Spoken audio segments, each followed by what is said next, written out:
let's test everyone's voice to make sure. Because you may want to squeeze up a little. What do you got? You can hear me in the back. Can you hear me? Oh, sweet. Thank you. You know, are we being recorded? You are now, yes. Okay, because we don't have microphones, right? No mics. No, But- just the one. okay, all right. This is the Just one projection. in the iPad. Okay. Can you hear me at home? Uh-huh. All right, I think we're good then. Yeah, awesome. Don't worry, I'll wait till we're on time because I don't want. Start whenever you want. Really? Should we start early? You guys Buy good? ourselves 2 extra minutes. Yeah, go All for right, it. let's do it. Okay, welcome. Welcome to the Apple Books panel. I'm going to let these wonderful folks introduce themselves. My name is Mark Leslie Lefebvre. I am the Director of Business Development with Draft Digital, and I am, of course, a huge fan of Apple and the Apple Bookstore, and I'm really here because I'm excited about opportunities for authors to earn money everywhere, and I know Apple has some great opportunities, which is why I invited these folks, because they're really smart and knowledgeable and they know stuff, and I know you're going to get some great benefits. So Cheryl, why don't we start with you and Okay. a bit of your background, what you're doing? My name is Cheryl Bradshaw. I write mainstream mystery, thriller, and suspense. I've been published for about 10 years. I have about 50 books. Is that good? So in terms of Apple, have you always been publishing to Apple, and how have you published to Apple? Yes, so I started off, before Kindle Unlimited, there was KDP Select, and that was not a subscription service like it is kind of now. And I was selling like mad in there. I just, right out the gate, was just selling like crazy. So I just stayed on there. And then when KU came, it kind of shifted for me in what I write, in that I found that KU wasn't for a lot of my demographic. So I decided to go kind of play the field, and I went and signed up for all the platforms, and just spent the next quite a while like trying to build up readers from all platforms and go wide. So that's my process. Cool. Thank you. Cool. And Diane. So I'm Diane Capri. I write mystery, thriller, and suspense. I'm trying to talk loud so I can reach all the way to the back there. Can you hear me? Yay. Okay. I am probably best known for my Hunt for Jack Reacher series, which is a spin-off of my Friendly Child's Jack Reacher novels. But I also write traditional mystery, and I have even one cozy series, and I have some other thrillers as well. I think I have 50-something books. I haven't counted them lately. And my entire catalog is, well, not the whole catalog, but most of it is wide. I started in 2011 when there was no KDP Select and there was no KU, but I still started off with Amazon because I was learning and I had no idea what I was doing. So I decided I would choose one retailer and learn to do it, and then I could figure out what to do after that. So then, starting at about late 2012, I went wide, which at that time was Barnes & Noble, and that might have been all actually. And then Apple came on board after that, and then Kobo after that, and then Google Play after that. So that's where I am now, in addition to libraries. I'm and Tolino, I get to through D2D. I'm in Baker and Taylor and Overdrive for libraries. I also publish in print, paperback, hardcover, large print, and audio. So I think at this point, not speaking about my physique, but I believe my catalog is as wide as you can get. Thank you. Okay, and how about you, John? My name is John Wilker. I write primarily space opera, sci-fi adventure. I have 13 books out and I've been doing this since 2017, so pretty new to it. I dabbled in KU for the first book for just the one-time 3-month window that I was in. Didn't really like it, didn't do very well, and just then kind of realized that that's not how, as like a business standpoint, I wanted to work. I wanted to be as wide as I possibly could be. The controlling piece of me made sure I went direct wherever I could. I even signed up for Google Play, I think, like while I was in KU, because they opened the window briefly where you didn't have to be through like D2D or anyone else. So I just signed up. I was like, well, I don't know if I'm ever gonna need this, but they opened the door. I'm gonna jump in real fast. But yeah, so I've been wide pretty much with the exception of the first 3 months since the beginning. Okay, well, thank you guys. Just to give you guys a bit of a background, and I neglected to say as an author myself, I write horror and urban fantasy as well. I was wanting to make sure we had a bit of a variety of Well-rounded. content here as well, so we can talk about it. So let's talk about Apple Books. Let's talk about the Apple brand. Let's talk about the Apple storefront. Can I just see a show of hands from how many of you actually read ebooks? Yay! No, that's true. I had to ask. How many read ebooks on an Apple device? Okay, great. So the folks who raised their hand, and just for the folks at home, we probably had, I think, eight or nine people who read on an Apple device, which is pretty good. You probably are familiar with the storefront, the Apple storefront, as opposed to oftentimes we think only of the world's longest river storefront as the only place to go. But so you know that there's, so what about the Apple storefront, just from a customer's perspective? What is it about the Apple storefront that makes it such a unique, and we agree that it's a very customer-centric experience? What are you guys finding in it? Me? Does it all like the page itself? Like, Yeah, like how do they do things, and how is it different than that River Place and some maybe other? I think, well, like page itself, the page itself, the way that they break things down into categories, super easy. And it's super easy. Paid, top free. I can go on and like that. I can know who my competition is, who's doing well, what's good. I can find my books real simple and easy. And I also like the colors of it, like the bold color. Like they take your book and they make it, I don't know, they do something with the colors and it to make it really stand out over there. And I really like that. I just think it's very easy to use. And go ahead. No, you can. What I like is that it's very minimalistic, and it's very specific. Yeah. Unlike the River store, when you go to Apple Books, it's books.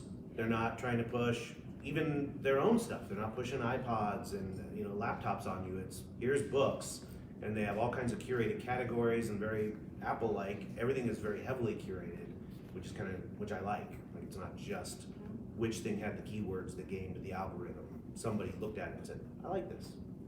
So what I like about the store is it's actually a store, and it's just an Apple store. It comes preloaded on every Apple iPhone and every iPad, so everybody who has one of those things has the store, which is great. I mean, it's something like 1 billion units or some crazy thing out there, Apple likes to say. So anybody who has an iPhone, which is like 1 billion people, can access the store, which is a great thing. They don't have to download an app or anything else. Reading the books on an Apple device in the Apple Store is a very pleasant experience. It looks like an actual book, and when you can flip the pages and the pages kind of turn, and that's kind of cool. My favorite feature. That Yeah, animation's me nice. too.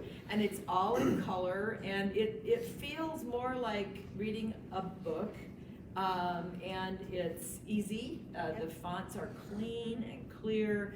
Apple's very picky about, like Cheryl said, the colors. They have a whole color palette. They require a certain type of, a certain size when you upload your cover and all that. They actually physically look at every single book that gets uploaded in the store to make sure that it passes their quality controls.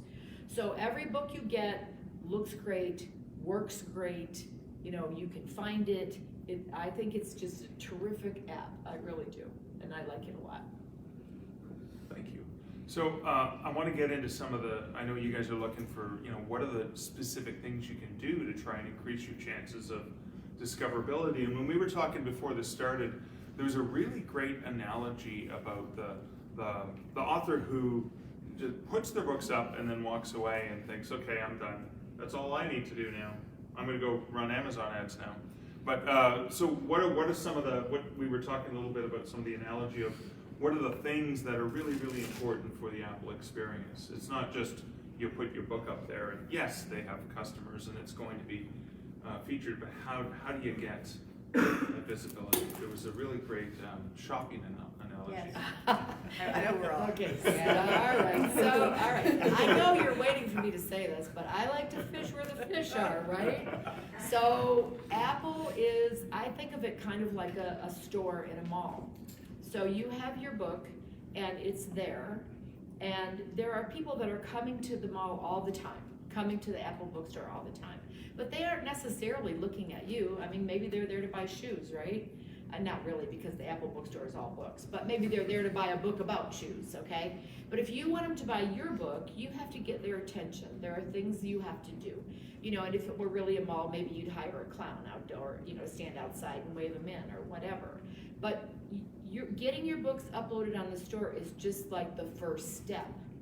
Then you have to find a way to get those readers who are there, they are coming to the mall.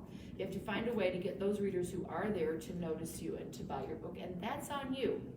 I mean, Apple's gonna help you, because when you upload, you're gonna list your categories, and you're gonna have your great looking book, and you're gonna pass the quality standards, and you're gonna be in the right spots. But it's on you to bring people to your book and help them find you. And really, it's like that on all the storefronts. But we're used to doing it, as Mark said, on the River store, and we know how. So on Apple, we don't necessarily know how, but it's the same thing. We have to get them to come to us. Okay. Yep. What are some of the options or strategies that have worked to get people to go check out your books on Apple? They really like free first in series. My longer series has a perma-free book one, and they, even before I kind of learned how to reach out to them, reached out to me and were like, hey, we're doing a big thing, it's gonna be on the homepage of the bookstore, free first in series science fiction, cool to include you in it. And I was like, no? Yes, of course. Like, why on earth, and you know, and I had people that I know would like send screenshots and be like, oh, I was looking for a new book to read, and there's yours, like on the front page of the carousel on the Apple Books page. So that's definitely one. They really like free first in series. Okay, and that was the case, just to confirm, Apple reached out to you Yeah. asking to make a book free that wasn't free? No, it was free. Oh, it was They free just want- already? yeah, it was They- already free. They want to make sure you kept it free. Right. Yeah, that was really the gist of the email. They were like, you're not changing the price anytime soon. I was like, nope, but yeah. Okay. So I do want to talk a bit about that, because when I worked for Kobo, I used to run their self-publishing platform there. That free first in series was a great funnel that I know a lot of people talk about. It doesn't necessarily work all that well on Amazon, especially since you only get the 5 days of free exclusivity. But on all the other stores, including Apple, you can make perma-free. And the merchandisers love it because they know that funnel works. If they feature your first book, you probably saw some sales of books 2 and 3, right? They know the long run is if they can hook the right readers, that's going to be a profitable venture. So that is a strategy that works. The other thing I want to kind of allude to as we're talking about this is pre-orders are really important on Apple. Can you guys talk a little bit about some of the features or some of the options that are available related to pre-orders? One of the greatest things I think about doing pre-orders on there is that there's flexibility. You can put up for your cover. You kind of do a placeholder. You can change the date. They're really flexible in what they will allow you to do on there with your regard to like putting it up and adding stuff to it later, or replacing the cover or whatever. Okay. If you put up a pre-order on Apple, you can put it up for a year. And you don't really have to do anything else other than get it ready and release it on time. But people will find it and they'll click it for pre-order, and then you'll have built-in sales when your book releases finally. There used to be kind of a little timeline, and I didn't look it up to tell you what it is. But basically, I do a 1-year pre-order, and then as soon as I have the book to the point where I can, I put up a sneak peek. And I use usually 50 pages. By this time, I have the cover. So I have the cover, I have the first 50 pages at the end of the 50, and it, it's not exactly 50 pages, but about that many. And then at the end of the sample, I put a link to pre-order the book. And they call that a sneak peek on Apple, and they feature those, and they use those sneak peeks to help them curate upcoming releases. They use the pre-orders in the same way. So if they're looking to do, say, some kind of a promotion for Cozy Mysteries, and Diane has a sneak peek on a Cozy Mystery that's coming up during the promotion period, they might then contact me and say, you know, are you gonna definitely do this? And if you are, sort of like with his, you know, can we feature your book? I always say no.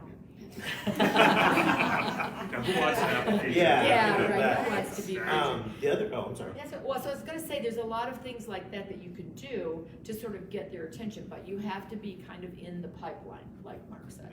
Yeah. I was gonna add too, the other nice thing with pre-orders, or just another thing they like to do is, because it's on all the iPhones and iPads, they'll just send out push notifications. Be like, you know, you read this book, and you get those from, you know, an email from Amazon, but this comes up on someone's screen. It wakes up the phone and says, John Wilker has a new book out. You read the last one and liked it. Want to know more? And they can tap right on that push notification and go right to it. So another thing about the pre-orders is Apple is a unique store in that a lot of them have a preview, whether it's a pre-order or not, and the preview is usually the first 5 or 10% of the book. But with Apple, you can customize it. If you're publishing Apple books directly, you can go in and put whatever. Like obviously, hopefully the hook at the beginning of the book is good, but maybe you want to tease them like that they can't wait to get to that point in the book where something happens. So if you're publishing direct, you can put a custom preview. Or if you're publishing through an aggregator like Draft to Digital, there is a way for Draft Digital to work with Apple to get that special custom preview for you. So that's something I don't think, how many of you guys knew about that option with Apple? A few people did, so.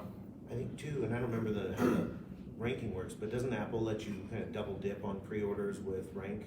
Mm-hmm. I think you get rank as your pre-order moves, and then on release day, you get rank again. you get rank again. Yeah, as it's like though you celebrating. ship. Yeah. Like Yeah. celebrating the release, basically. Yeah. Exactly. Yeah. Yeah. Which is great. I mean, only Kobo and Apple I have that think sort so, of yeah. 2 times bonus in different ways, but that is a really great feature. And a question.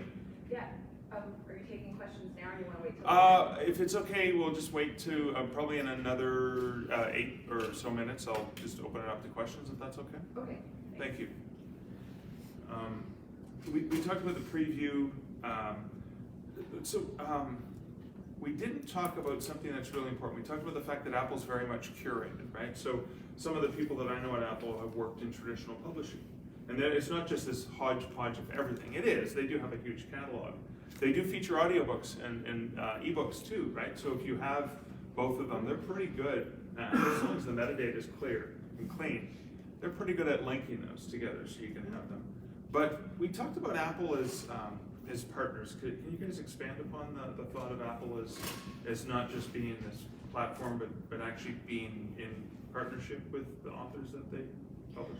I think when we were talking earlier about the build, like you got to start somewhere on there to build up your platform, and they're watching for like, hey, you know, who's this? I keep seeing this person's book or whatever. They're watching because, like what he was talking about with the promos, they do promos all the time, and there's like maybe like one that revolves around Christmas or one that revolves around winter, and then they're looking to see like which authors can we include in this. And so if you're doing what you can to like push things up, like I would say if you're first starting out and you are free is good in the beginning, because that is how a reader will pick you up and read you, because you know they're not paying anything on somebody that they don't know.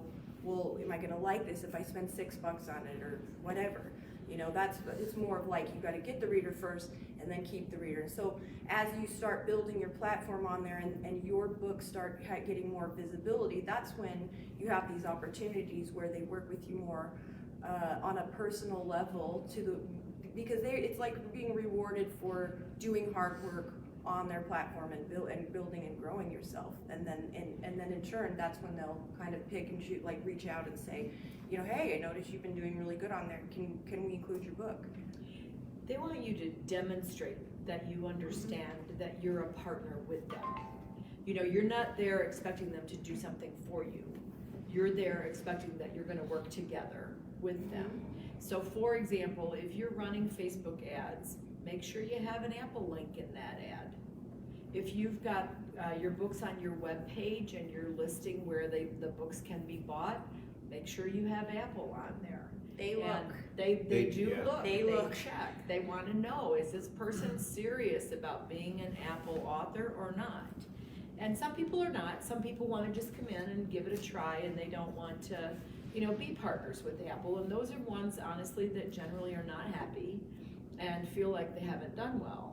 But if you're partnering with Apple, it's to your advantage to do all these things, and they like it when you do all these things, because then they feel like you're working with them and they want to work with you. And like everybody here, you know, I've talked to these people, and I can say for sure that that is what they are looking for, and that's what they want. And to that end, they will accept inclusive links, so you have links to Amazon and Barnes & Noble and Apple and Kobo and Google and whatever. When you use the logo, if you haven't already, update your logo to the Apple Books logo. If it says iBooks, that's going to be a little bit of an annoyance that they're not going to like that, because they did change their branding a couple of years ago. And so be very careful about that. So make sure that it is a logo. You can also use a books to read or some sort of universal link, because all they really want is inclusivity, not exclusivity. They just want to make sure they're included as well. So that's the other thing. But it's a subtle I thing. haven't seen that to be true. I had a bunch of links, and I was going through D2D, but Yeah. I had all of the links, and Okay. and Apple rejected my book because Amazon. You had all the wasn't links. included. So the question was for the people at home. You had all the links on your website, and they rejected in the your book. book. Oh, in the book. Okay, so no. In the book itself, think about this. I go to Diane Capri's party because she invited me, and I start inviting people to go to Jasmine Walt's party in the other room. Oh, I Right, misunderstood. that's I thought you that- said that they no, like, on they your provide website. inclusive links to Yeah. the Yeah, book. no. Okay. I So a understood. books to read link in your book is fine, but if you have links to all the other stores in that book, trying to draw people to a different store from Apple, oh yeah, they Right. will reject that. Yes. Yeah. But you know what? Thank you for asking that. But all the stores will do that.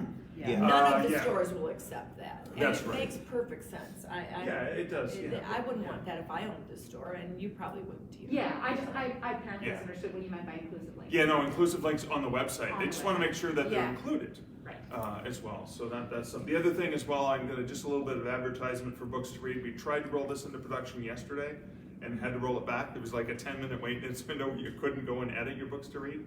And the idea is that you'll be able to change the store priority. So if you wanted to put Apple first because you love Apple, you could do that. Or if you wanted to put your pay hit or whatever. But the whole idea is that, hey, if you want to impress Apple, take all your books to read links and put the Apple links first. So that is coming soon. And obviously you can control that on your own website at any time. So there are lots of readers at Apple. At least 1 billion people have access to the store. That's a pretty large number of customers out That's there. more than people in my hometown. Mine too, actually. So- More than the dollars in my bank account. So we've talked about how we can partner with Apple. So then, did you want to talk about how we can help ourselves there? Oh, that's the next thing is, so how Wow. can we take ownership and control, especially because I'll be honest with you, they contacted John, they haven't yet contacted me. I don't sell enough, I don't have enough play on Apple yet. It is growing slowly, but so how can someone like me, how can I help myself on Apple? One way that I think is one of the best ways when you're just starting out is to find your author people. Like when she says fish where the fish are with your readers, I think you can fish where the fish are with your authors. You're trying to go wide.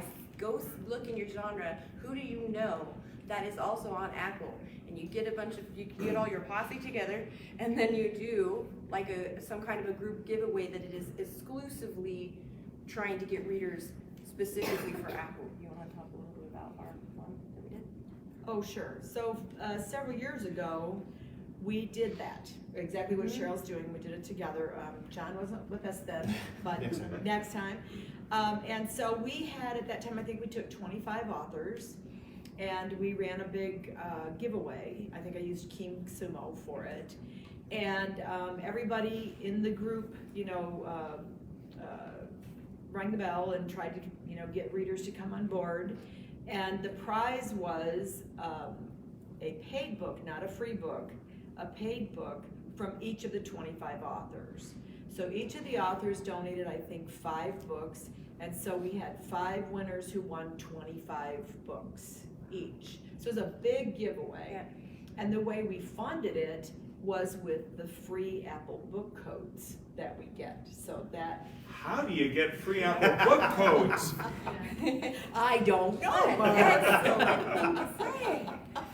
so with every book you upload to Apple, they will give you 250 codes for free books. Now the codes do expire, so you don't want to just go in and get 250 the day you upload your book and then think you'll give them out, over the next 100 years or whatever it is.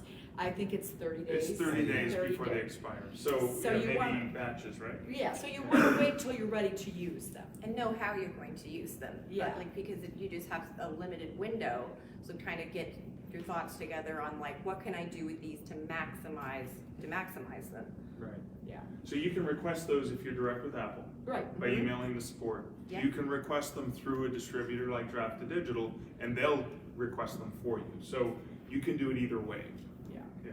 Are we There's a taking- quick question on that. I Since it just seems didn't understand, are those codes for you to give to your customers. Customers, Yeah. yeah. Yeah. And you can give them away in a zillion ways. Yeah. Yeah. And they will help you get your reviews on Apple. Yeah. Like you can give them to your ARC team and ask them to post reviews for you. You can give them out as a giveaway, and indicate that anybody like a free book, if you'd like to review it, you can get your reviews that way. The nice thing is it applies to any book that you have. So it doesn't have to be just your first or your Yeah. free book or anything like that. So yes, 250 codes, each and every book, anytime you want, but they do expire. So that's the only thing to keep in mind. Yeah. And it works really well for group promos and giveaways. Oh, it was amazing for us. Like Yeah. we were all trying to just grow our readership on there, and it made a huge difference. Pooling us all together for the one goal in mind. And it really cost us nothing except a little bit of effort, Yeah. because the codes were free and we just, we put it on our websites, we put it on our social media pages, In our we newsletters. had in our newsletters, and that's how we got people to do it. And we got a lot of readers. We got a lot of Nice. traction on that. Yeah, we did. And you know that people are signing up for that for the right reasons, because what they're getting, they're books. And so if you don't have people that are signing up for your giveaway or whatever that are interested in like a gift card or whatever, these are actual readers, they are, because they know that what they're going to receive are books. And they're Apple Books readers, because Yeah. what they're Yeah. getting is a Ours code code for for a book Apple on an Books. Apple book. Yeah. So it's a really good thing, yeah.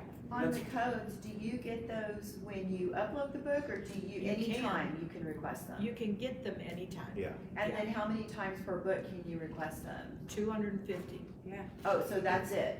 Yeah. Yeah. So you use 250 and then now you move Yeah. on to the next book, Yeah. kind of? Right. Yeah. I personally, I would not do that. I don't do that. I Do you do would batches wait. of 10, or how do you Well, offer it depends. Like in this instance, we had 25 That makes sense, winners, yeah. so I requested 25 codes. Yeah. Oh, You know, I of see. the You one book. all 250 at the same No, time. No, yeah, you get them in No. however many you want, yeah. You could take 2, you could take Yeah. 1, Yeah. Awesome. So You request 250 individual times for one. Yeah. Yeah. And the nice part is like you can do your promo ahead of it. It's not like you have to Yeah. like get the codes and then you got a ticking clock. Do No, your no. promo Yes. and Yeah. then request Exactly. it. Yeah. Yes. So you got 30 days after they Right, get them to yeah. you. Yeah, Right, so that's yeah. an important one. What? Is Apple more friendly about giving away free books and getting reviews? Giving away free books. You Yeah. can make a book free if you want. I don't know what You you mean as far So as I like the think- terms of service, like, Yeah, that's, I don't. you can't give away a book and say, you've gotta give me a review if I give you this. Oh, you can. I don't think you can do that anywhere. Yeah, I would You assume should that. not do Oh, that. That's more of a legality sort of Yeah. moralistic thing. However, Apple will not penalize people for having to have a verified purchase, Yeah. right? So I've that never heard of them yeah. like purging any. You know, they haven't gone and purged reviews. So when you get an Apple review, you actually get to keep the Apple It'll review. stick. Yes. It doesn't disappear one day, right? So but that's an important thing because That's like it. you can work Yeah. really hard on another Sorry. retailer, and then the reviews disappear for no rhyme or reason. But if you actually work hard to get Apple readers to review your books, they're gonna stay there. I mean, unless there's something rebellious or whatever in the review, and they go, well, no, you can't say this. Yeah, So no, generally speaking, you can't, I mean, any child that I know would not be happy if you said to them, you know, hey, here's this cookie, but, you know, you have to do this Review the first. cookie. I mean, you can't, it's not a quid pro quo, you can't do that. But you can give out, as you know, you can have as many, you can put every book in your catalog on Apple for free forever if you want to. I don't know why you wanna do that, but you could. They don't care. So you can have a free book on Apple that costs everywhere else? No. So one thing, thank you for that question. One thing about the retailers that a lot of people don't realize is the contract you have with Apple, with Kobo, with Nook, with Google, with Amazon, is you cannot have a lower price on any other retail site. Amazon's the only one who'll come and kneecap you if your price is lower. I mean, they'll usually aggressively auto price match, but all of the retailers have that. So if your book is free somewhere, it should be free everywhere. Now, it obviously can't be on Amazon if you're wide, so then you rely on their aggressive price matching. But that is one thing so if you're dropping the price to zero, you're bound by the contracts that you should drop to free or everyone has the right to price match at your expense. So next question back there. Questions? No, sorry, one at a time because the questions expire after 30 days. That's right. Short. Or 30 seconds in this instance. Question number one is, are the promo codes worldwide or US or specific territory only? They're geocoded, so you can only give out US codes to US customers, but you get them from all the stores. I don't know if you get 250 from every store. I Yeah, think I you don't get remember. 250 total. And I think you have to request the store you Yeah, want you them do. from. Yeah, you request the geo. Yeah, that's Yeah. a good point. But the question is can you get 250 for US? And I don't think so. Yeah, I don't I think so. Either. I Great haven't- question. Why don't we let him ask number 2? Yeah. Yeah, all right. What's your second I mean, question? let's just say hypothetically that we were distributing through Draft Digital. Let's say that, okay. This specific preview link. How would we go about having Draft Digital set a specific preview link for the Okay. sneak peeks? Yeah, if you're publishing to Apple through Draft to Digital, you can contact support at drafttodigital.com and request the custom preview.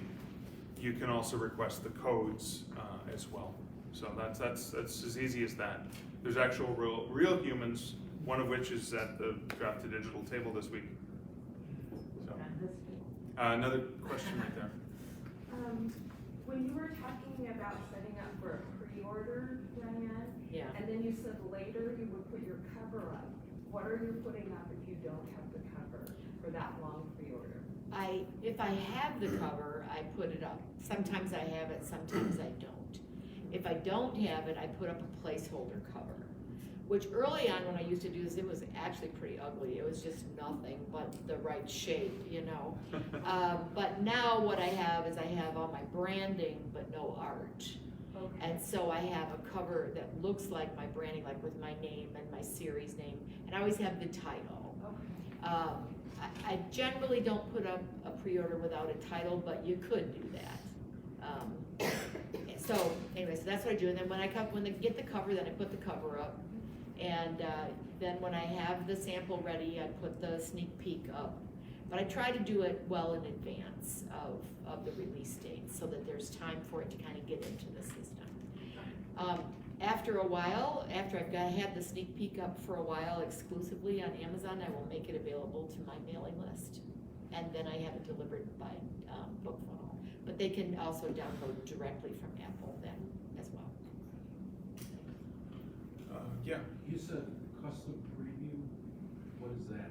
Okay, the custom preview. So by default of the web stores, you load your EPUB or whatever you're loading, and they'll take the first 5 or 10%, and a customer can go, oh, you're in a bookstore, I'm going to preview the book, and they'll allow them to read the first 5. Like a look inside. It's a look inside feature.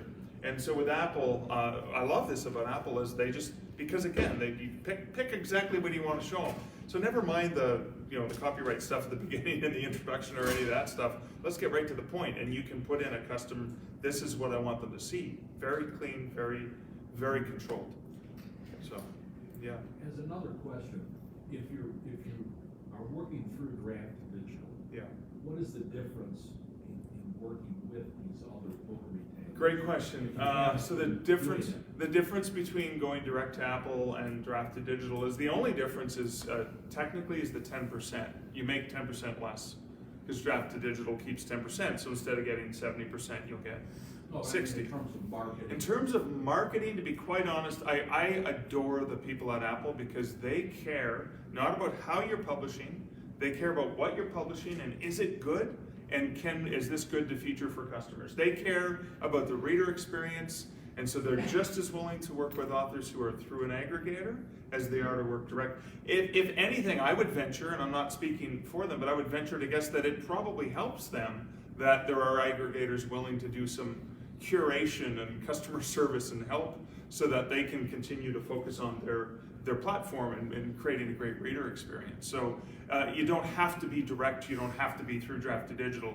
Either should work for you well. I do know there are, we do have through draft to digital promotion opportunities for authors. If you go to d2d.tips/conference and sign up, so d2d.tips/conference, there's a form where you can say, hey, I'm publishing military sci-fi to Apple or some of the other platforms, and when we get opportunities that are unique to your genre with Apple, we may send an invite for you to submit. Now, they're very, for every 100 titles we get, they accept 1 or 2. So it's very hard to get in, but you keep trying. Like that's the one thing I think is with promos. You want to keep trying, right?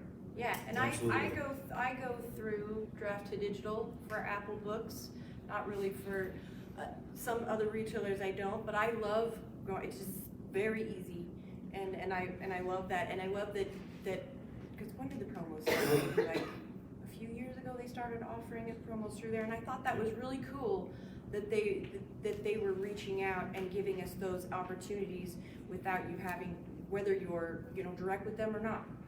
Yeah. So, I don't know. We'll go with your question.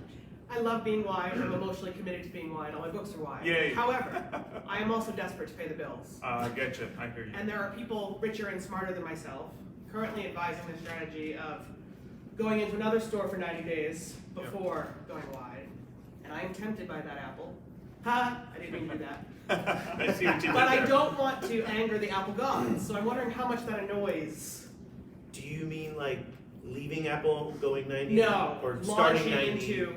I don't know that Apple cares about that. I know that they care if you're hopping back and forth. Yeah. Right, no, And they've not that. specifically been Just- like, we watch. And- Yeah. But I don't know that they would care. Here's one thing that I can tell you burns their butts.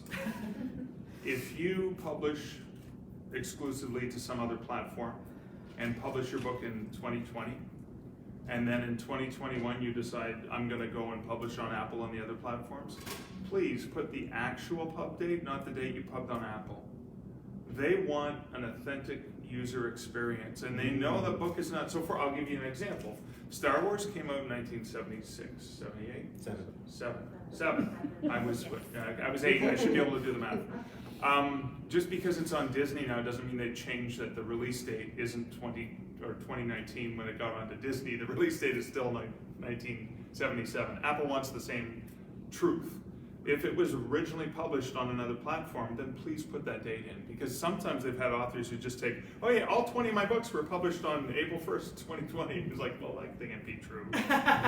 So they do, that annoys them more than publishing 90 days exclusive and then coming to And it doesn't have an impact, like on the River Store, that's dropping impact. it gives you that window of Yeah. like, no, but that doesn't happen on Yeah. Apple anyways. Apple And so cares more about good books. Yeah. So trying to trick them, there's no. There's no benefit to you Yeah. to do Yeah. that Yeah. and doing that. But great question. And it's also annoying. It is.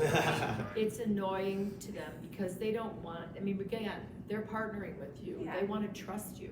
They want to believe you, and they want to represent to their customers that you're a trustworthy, believable person. Right. So if you had had Star Wars come out in 1977, they're gonna, and you put that in your metadata, they're gonna believe that, and they're gonna tell their customers that, because that's the truth, and that's the situation. So, you wanna just be honest about it, and like he said, there's no penalty to it, it's not like it's gonna hurt you in any way. So, put down the right dates. You know, what percentage do you sell on the different stores, the major ones, like Kobo, Apple, Amazon, yeah. the other one? Yeah, Scribe Count is a great tool for finding that out really fast. For me, Apple's my third highest store. For me, it's Amazon first, Kobo second, Apple third. I work for Kobo, so I have a bit of insight there, but how about you guys? Mine sometimes fluctuates, but Apple is generally my second Second highest. to Amazon. For me too, Apple's my number 2 store. Number 2? Okay. For me, it tends to be number 3, but there have been months where it's been a strong number 2. Like when you were featured in the first. Yeah, But as a percentage, is it, I mean, does it ever get high, like 50% of your sales? Not yet. No? For me, it's close to like 10 to 15%. Okay. If something has been really pushed hard for me, or I've been chosen for something, like they used to do, I don't know if they do this so much anymore, but like banners at the top. Right. I've had some amazing months where I could actually like rival, that other store. So, but I mean, so the potential is there if you get noticed and get picked up for different things. Can I add, speaking of money, one of the things to think about with Apple is there is no cap at 70% at $9.99. So box sets, and I know you guys have a lot of series books, you don't have to limit yourself at $9.99. You could do a 6-book box set and charge $16.99 because you'll still make 70%, or 60% if you're through D2D. And those can tend to work well on Apple too, right? Yeah. The only thing you can't do is you can't put that on Amazon for $9.99. No. And then, okay. So I would publish it to Nook and Apple and Kobo and just leave it off Amazon. They can just buy the books individually. So, okay. So read-through wise, do you find that you have better read-through on Apple, or have you noticed? I don't think. I haven't noticed much of a difference. No. I get better read-through on Apple than Kobo. So, for example, with Kobo, for every 500 free downloads, maybe I get 1 or 2%. I get like a small percentage of people. With Apple, where I can get the same read-through with 50 free downloads. I found there's a lot more freegans on Kobo. With Apple, they tend, if they like it, they just click that button at the end of book 1 and go into book 2. So I have noticed the read-through's better. So if I run a special, I don't have a free first, okay? So if I run a book at free on all platforms, I tend to get better sell-through to book 2 on Apple, Kobo, Barnes & Noble, and Google Play than I get on Amazon. Amazon's about 1 to 2%. On Apple, I can sometimes get 10 to 20%. But to me, that's a special situation for a promotion, only because I don't have a free first series. Typically, what I would talk about is sell-through. From they buy the first book and then they buy the second book. I also have better sell-through on the other platforms. On the River Store, if you're in KU, what you have is read-through. So you have people that are borrowing the books and reading through, and that can be very powerful because they're not having to actually pay, at the point of purchase when they download the book.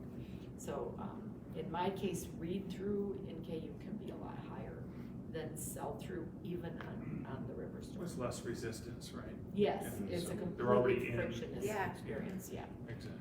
So, yeah. How do you see your reviews on Apple? I've had readers tell me and I can't find How do you see your reviews on Apple is the question. Ideally, you're on an Apple device. Yeah, I don't It think makes the you can experience- online. Like, you no, can't. have I seen them? I'm trying to I remember. think you see like if you go to like whatever it's books.apple.com, I think you see the stars. I don't think it The exposes reviews are on the device itself, Yeah. so a tablet or so Yeah, you have just a a little friend hinky who's if an you- Apple yeah. person. I have an Apple, I can't do something. You have to Really? tap on the stars, so there's no written words, you just see stars. Right. It could just be, so what you're seeing there in that case is it's not a review, somebody ranked the book, which is good because that actually does help with social proof. I mean, it is nice to have a few words, but a ranking is beneficial because it adds to the star rating. And you'll see that on other platforms, Apple, Kobo as well. So, other hands, we still have a few minutes. The only other thing I was going to bring up, if there's no other questions, is I use third-party newsletters to get people to Apple. You can do ads. You can target Facebook ads or BookBub ads and specifically target Apple readers if you're looking to get more people onto the Apple platform. I really do like the you can't always get a BookBub. It's like, yeah, I'm going to win the lottery today. That's what it feels like. So I can buy a ticket, but I might not win. But usually with a Bargain Booksy or a Fussy Librarian, eReader News Today, or some of the other platforms, usually you can pretty much almost guarantee to get that. So when I'm doing promos, even if I have a promo that's on Kobo, for example, where I'm dropping the price everywhere, I'll book a newsletter. And I even have found, I've gotten some Kobo promos through Kobo Writing Life. And then while the promo is about to be featured, I then run some newsletters, or even my own newsletter as part of them. And I've actually outsold on Apple more than I've sold on the Kobo the week that Kobo is featuring my book, because I mean, Apple does have more customers globally, as Diane said. So those newsletters can also help get Apple readers, because they say, hey, I read on Apple devices and I read romantic suspense, and therefore they're going to find your books that way too. So any other tools that you guys have used or strategies? That's my predominant one right now, is just paid newsletters. I stopped running ads beginning of this year, just kind of as an experiment. So I only do paid newsletters, and I only do the ones that support Y books. Right. And yeah, that works really well. And then newsletter swaps with other authors is a good one. That helps, Yeah. right? Yeah. Do you have any particular newsletters that you recommend? I'm always suspicious that they say they link to all the stories, but then they've got like 3 people subscribe who read on Apple. Do you have any recommendations? Bargain Booksy, Free Booksy. Robin Reads. Robin Reads is yeah. a really good one. Book Cave. Fussy Librarian. Fussy Yeah, Fussy Librarian. Librarian. If you're a member of the Wide for the Win Facebook group, there's a really great list. Yeah. And they even tell you by genre, right? Because I mean, Erin, Yeah. who's the head of that, I mean, she writes a certain genre, so obviously it's going to work for her, but not for some of my stuff. But that I always go back to that because it's bookmarked Yep. at the top. And I go back and go, when I run a promo, I was like, who should I try to add? Yeah. And it's a little bit labor intensive, but luckily most of them you don't pay until you submit everything. So I'll open the form, and if the form is just like, give us the ASIN and nothing else, like, close tab. Yeah. Yeah. Yes, sir. Do you find much success running 99-cent ads on third-party newsletters, or is it just free that really moves the folks? I've only done free first in series. I've done okay with 99-cent ads. I have too. Yeah. I like them a little bit better because it's obviously the volume's not as high, but at least I'm making 35 cents back right away, not hoping for the read through. And I think there was another hand up because we were just 30 seconds, but yeah. So, I've gone wide with every retailer except for Apple, because I heard it can be a little bit hard, and I don't want to give out my social security or whatever, so I was planning to go draft digital for that. And I realize this might be a little bit of a skewed answer, but is there anything that, like, the difference between going direct and going draft digital? Like, are there things that I can't do if I went to it? I don't think there are things you can't do going through draft to digital. I mean, the big thing is the 10%, right? You're making 10% less. Honestly, and the Apple reps are great about treating you the same whether you're direct or not. They're really wonderful. Yeah, and even if you get like a promo through them, like if they reach out, they'll say, okay, you're through D2D, confirm. And one of my friends had to send like a screenshot confirming a price change schedule. Yeah. But that was it. It was just like, make sure you're gonna make this when we advertise it. Yeah, they've contacted us to say, hey, do you know so-and-so? Could you reach out and see if they want to participate in a promo? Okay. So they're really Yeah. good about that because again, they want really good books. I So have a quick second question. okay, we do have time. Okay. Oh, you have time? Yeah, go ahead. Oh, sorry. Yeah. So there's, is it important to have like different translations I imagine the readership is, throughout the world, or is that not a factor? Uh, What did she say? Is it important to have Translation. translation? I don't have any. For the different It won't countries. hurt, for sure. I mean, I would love to have lots of translations. It won't hurt, but I right now, it's a, $7,000 to $10,000 to do it. I wouldn't do it unless you're taking it from a funding that you already have, that you're not going in the hole to making translations, but. Build yourself up first would be what I would say, and then look into that when you've got the revenue and you feel like you can really get readers in some of those other countries. It takes a while to earn Yeah. back those investments. Yes. And most of the authors I've talked to who are doing translations will say that, if you ask them honestly. Some genres do better in some locations. Mark and I were talking last night, I think that French is a big thing right now. Yeah. But partly because, there's Canada. Yeah. Where, French is a second language, right? It is. Yeah. So I agree with everybody else. I would only do those when you have money to invest and when you have a long time horizon for recovering the investment. Well, thank you for your great questions. Thank you guys for great answers. Thank you.